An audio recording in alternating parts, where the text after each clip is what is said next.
Bismillahirrahmanirrahim.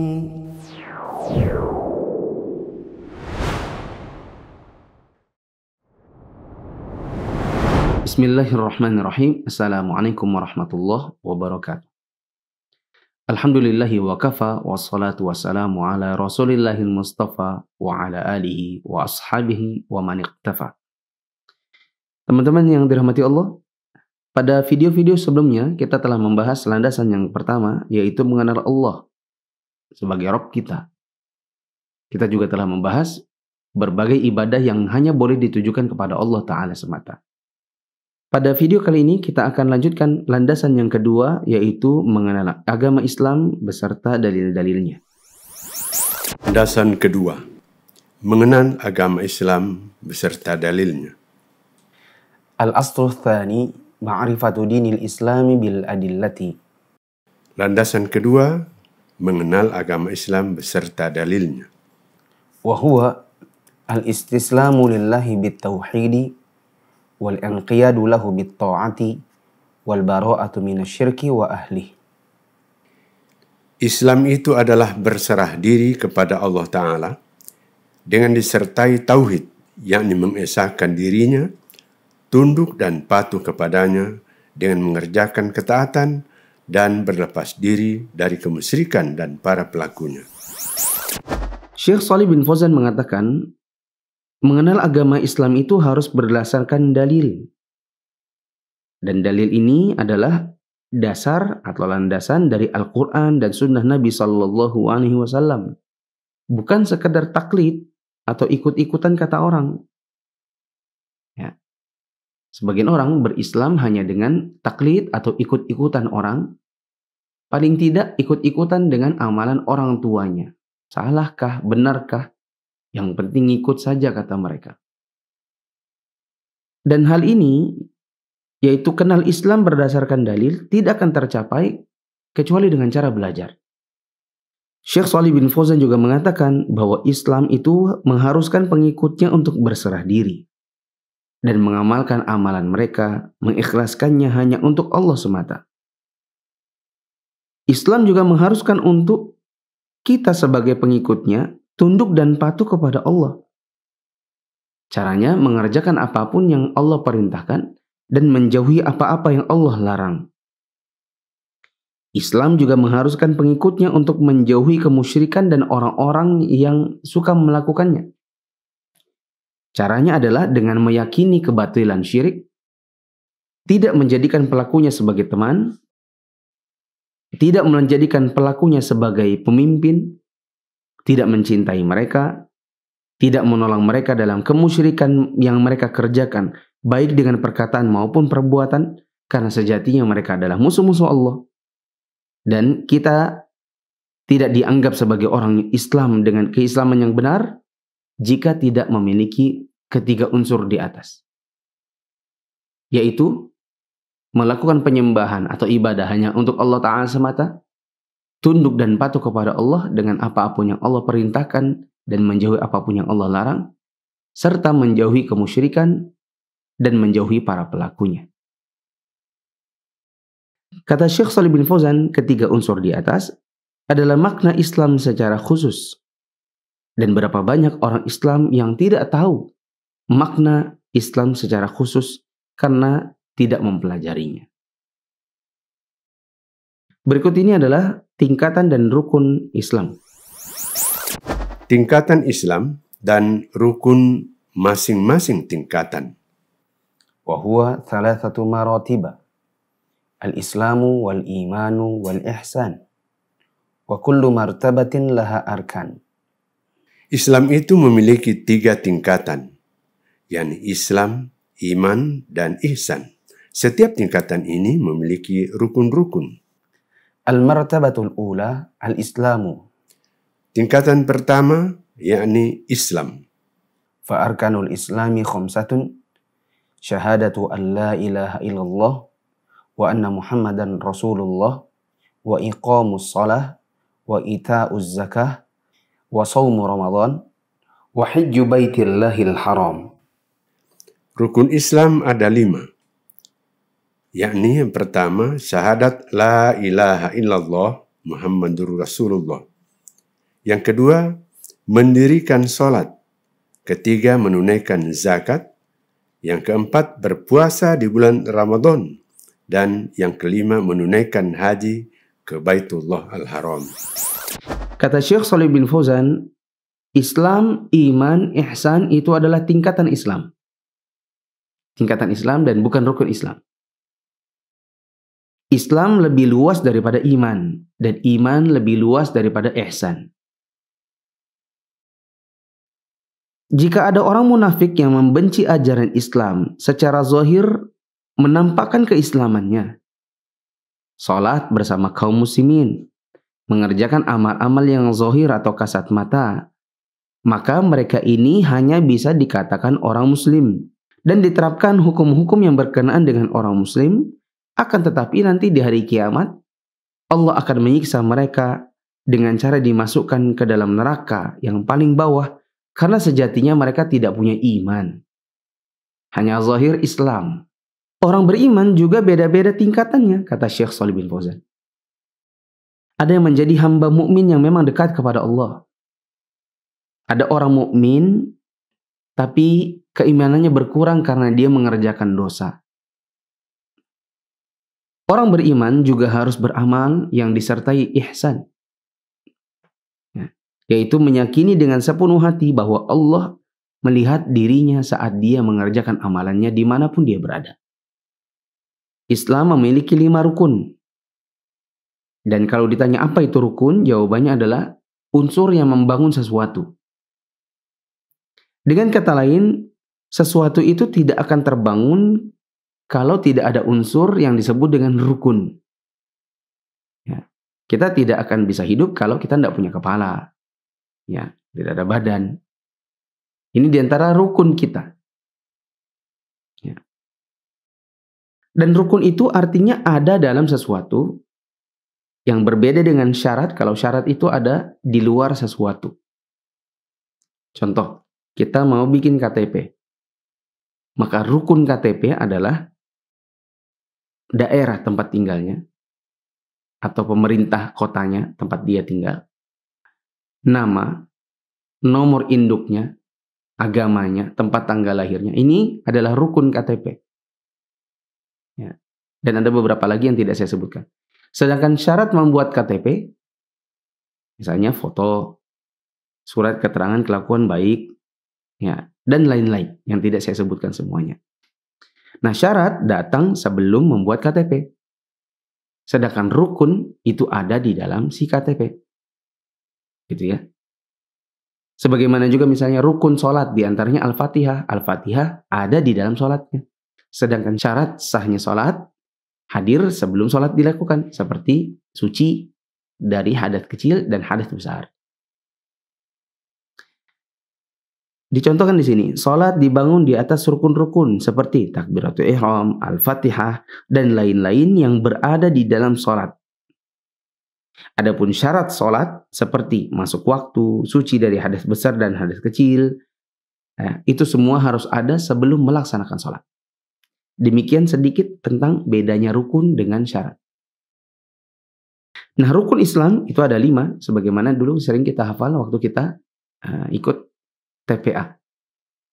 Di antaranya adalah syahadat la ilaha illallah Muhammad Rasulullah, mendirikan sholat, menunaikan zakat, berpuasa di bulan Ramadan, dan menunaikan haji ke Baitullah Al-Haram. Kata Syekh Shalih bin Fauzan, bangunan Islam pada diri seseorang tidak akan berdiri dengan tegak, kecuali kalau dia membangunnya dengan 5 rukun di atas. Dan berikut ini adalah dalil-dalil yang melandasi masing-masing rukun tersebut. Fadalilu syahadati qauluhu ta'ala. Adapun dalil tentang syahadat la ilaha illallah adalah firman Allah Ta'ala, Syahidallahu annahu la ilaha illa huwa wal malaikatu wa ulul ilmi qa'iman bil qist. لا إله إلا هو العزيز الحكيم. Allah menyatakan bahwasanya tidak ada Tuhan yang berhak disembah, melainkan Dia yang menegakkan keadilan. Para malaikat dan orang-orang yang berilmu juga menyatakan yang demikian itu. Tak ada Tuhan yang berhak disembah, melainkan Dia yang maha perkasa lagi maha bijaksana. Quran Surah Ali Imran ayat 18. Kata Syekh Shalih bin Fauzan, penulis membawakan Quran Surat Ali Imran ayat 18 sebagai dalil tentang syahadat la ilaha illallah. Di dalamnya Allah bersyahadat bahwasanya tidak ada Tuhan yang berhak untuk disembah selain Dia, yang menegakkan keadilan, yang maha perkasa lagi maha bijaksana. Syahadat itu sendiri artinya mengumumkan, mengikrarkan, atau menetapkan dengan mengabarkan dan meyakininya. Ini namanya syahadat. Di dalam ayat tersebut Allah Ta'ala bersyahadat untuk dirinya sendiri. Maka zat yang memiliki sebenar-benar perkataan, yaitu Allah, memberikan syahadat yang merupakan sebenar-benar persaksian. Dan syahadat yang sama diikrarkan oleh malaikat dan para ahli ilmu atau para ulama. Apa makna la ilaha illallah? Wa ma'naha la ma'buda bihaqqin illallah wahdah. La ilaha nafiyan jami'a ma yu'badu min dunillah. Illallah muthbitan al-ibadata lillahi wahdahu la syarika lahu fi ibadatih. Kama annahu laysa lahu syarikun fi mulkih. Makna syahadat la ilaha illallah tersebut adalah bahwa tidak ada sesembahan yang berhak untuk disembah selain Allah. Lafaz la ilaha, tidak ada sesembahan, menafikan segala hal yang disembah selain Allah. Sedangkan lafaz illallah, selain Allah, menetapkan bahwa ibadah itu hanya untuk Allah semata, yang tidak ada sekutu baginya dalam beribadah kepadanya, sebagaimana tidak ada sekutu baginya dalam kekuasaannya. Wa tafsiruha alladhi yuwaddihuha qauluhu ta'ala. Penafsiran lafaz syahadat la ilaha illallah seperti di atas diperjelas lagi oleh firman Allah Ta'ala. وَإِذْ قَالَ إِبْرَاهِيمُ لِأَبِيهِ وَقَوْمِهِ إِنَّنِي بَرَاءٌ مِّمَّا تَعْبُدُونَ إِلَّا الَّذِي فَطَرَنِي فَإِنَّهُ سَيَهْدِينِ وَجَعَلَهَا كَلِمَةً بَاقِيَةً فِي عَقِبِهِ لَعَلَّهُمْ يَرْجِعُونَ. Dan ingatlah ketika Ibrahim berkata kepada bapaknya dan kaumnya, sesungguhnya aku berlepas diri terhadap apa yang kalian sembah, tetapi aku menyembah Tuhan yang menjadikanku, karena sesungguhnya Dia akan memberi hidayah kepadaku. Dan Ibrahim menjadikan kalimat tauhid itu kalimat yang kekal pada keturunannya, supaya mereka kembali kepada kalimat tersebut. Quran Surah Az-Zukhruf ayat 26 sampai dengan 28. Wa qawluhu ta'ala. Dan juga firman Allah Ta'ala, Qul ya ahlal kitab ta'alau ila kalimatin sawa'in bainana wa bainakum. تعالوا إلى كلمة سواء بيننا وبينكم ألا نعبد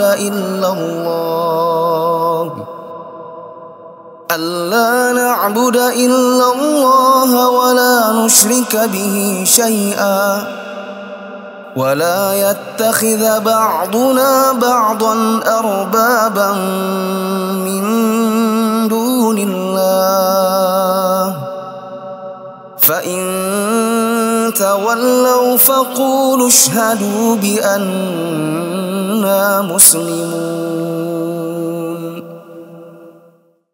Katakanlah, hai ahli kitab, marilah berpegang kepada suatu kalimat atau ketetapan yang tidak ada perselisihan antara kami dan kalian, bahwa kita tidak menyembah kecuali Allah dan kita tidak menyekutukan Dia dengan sesuatu apapun, dan tidak pula sebagian kita menjadikan sebagian yang lain sebagai Tuhan selain Allah. Jika mereka berpaling, maka katakanlah kepada mereka, saksikanlah bahwa kami adalah orang-orang yang berserah diri kepada Allah. Quran Surah Ali Imran ayat 64. Kata Syekh Shalih bin Fauzan menjawab pertanyaan kita tadi, apa makna la ilaha illallah? Kata beliau, makna la ilaha illallah adalah tidak ada sesembahan yang berhak untuk disembah selain Allah. Ada makna yang kurang tepat sebagaimana yang umum dipahami orang awam. Misalnya, la ilaha illallah, tiada Tuhan selain Allah. Ya, ini yang sering diucapkan orang awam. Tetapi ada yang kurang di situ. Ada juga yang mengatakan tiada pemberi rezeki selain Allah.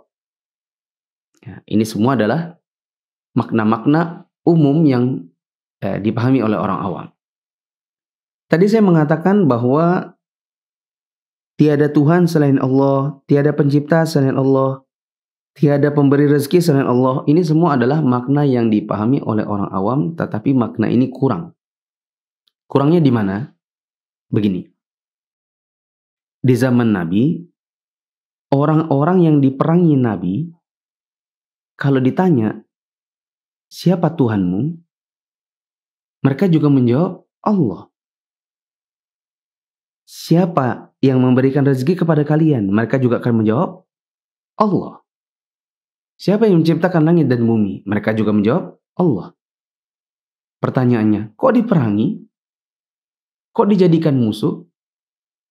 Padahal mereka juga mengatakan Allah. Jawabannya adalah, karena meskipun mengakui bahwa Allah adalah Tuhan yang mencipta, mereka dalam kehidupan sehari-hari yang disembah bukan Allah, melainkan Latta, Uzza, Manat, yaitu patung-patung yang menjadi sesembahan mereka dalam kehidupannya sehari-hari. Ya. Maka kalau ada yang mengatakan la ilaha illallah, tiada Tuhan selain Allah, kita katakan itu kurang, Pak. Karena kalimat begini adalah kalimatnya orang-orang yang dulu diperangi Nabi juga. Nanti kalau dia tanya balik, lalu yang benar apa? Jawabannya, la ilaha illallah, tiada sesembahan yang berhak disembah selain Allah. Karena makna inilah yang diinginkan Nabi Muhammad SAW kepada orang-orang yang cuma mengaku bahwa Allah mencipta, hanya saja dalam kehidupan sehari-harinya menyembah patung-patung dan berhala. Disebutkan juga Syekh Shalih bin Fauzan di sini, jika dirinci maka syahadat la ilaha illallah ini bisa dipecah jadi dua rukun. Pertama, yang isinya adalah penafian segala hal yang disembah selain Allah. Itu disebut dengan nafi. Ya. Pada kalimat yang mana? Kalimat la ilaha. Tiada sesembahan. Ya. Ini menafikan segala yang disembah.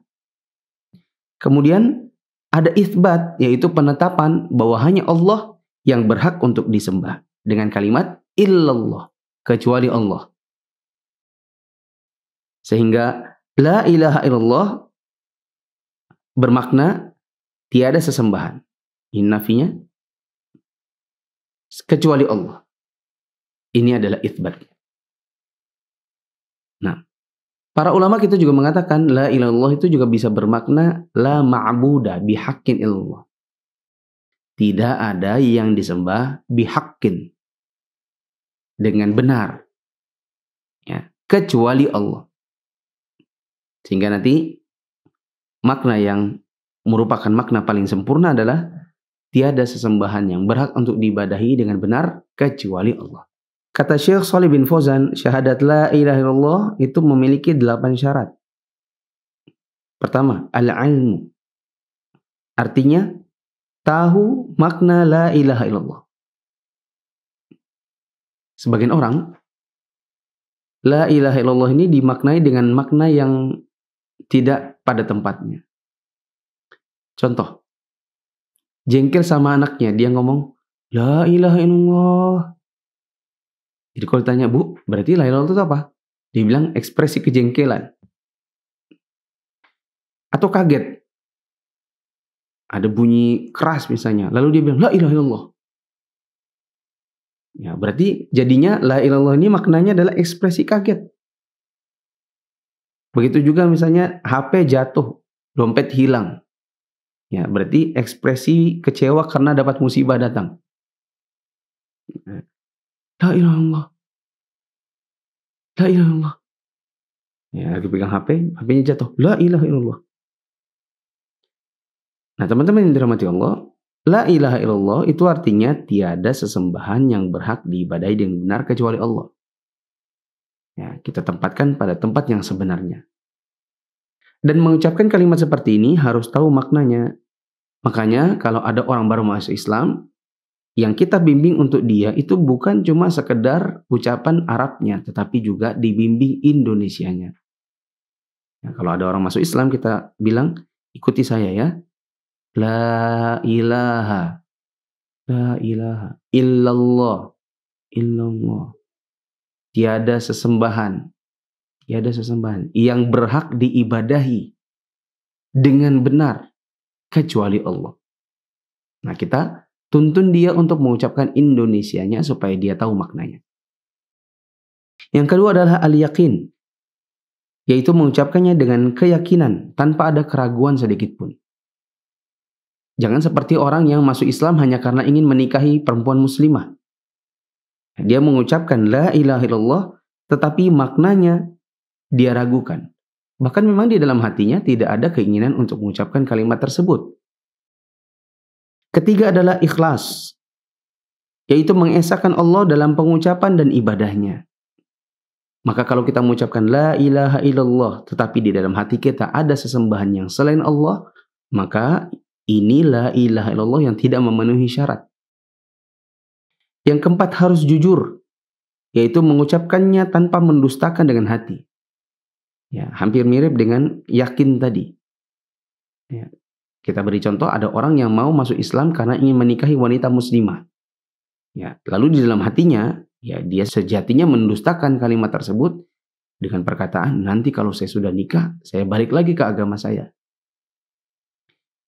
Yang kelima, syaratnya adalah al-mahabbah atau cinta. Artinya cinta dengan kalimat seperti ini atau kalimat syahadat ini dan mencintai orang-orang yang mengikrarkannya. Yang merasa terhina, merasa jengkel, cemburu apabila ada orang yang melecehkan la ilaha illallah. Yang keenam adalah al-inqiyad atau patuh, yaitu mematuhi segala hukum yang ada di balik kalimat syahadat tersebut. Seperti menyembah Allah semata, menjalankan perintahnya, menjalankan syariat agamanya. Tidak pas, tidak benar, dan tidak memenuhi syarat apabila ada orang mengucapkan la ilaha illallah, tetapi disuruh berjilbab, tidak mau berjilbab. Disuruh sholat, tidak mau sholat. Disuruh belajar agama, malas-malasan.